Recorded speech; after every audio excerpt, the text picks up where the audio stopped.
રૂપાલાએ માફી માંગી ક્ષત્રિય સમાજ સામે, તો એના વિશે આપનું શું કહેવું છે? જય માતાજી.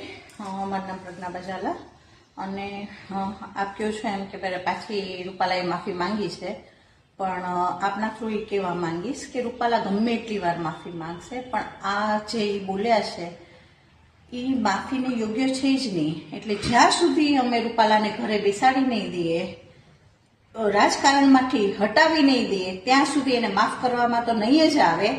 અને એ પોતે એવું કહે છે કે મારા કારણે પાર્ટીને નુકસાન થાય છે, તો રૂપાલા તમારે ત્યારે જ વિચારવું હતું કે પાર્ટીને નુકસાન થાય છે તો ત્યારે જ તમારે ત્યાંથી પાછા હટી જવું હતું. તો આટલું બધું પાર્ટીને નુકસાન શું કામ થવા દીધું છે તમે?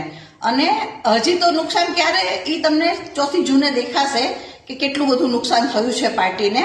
તો પાર્ટીની આટલી બધી ચિંતા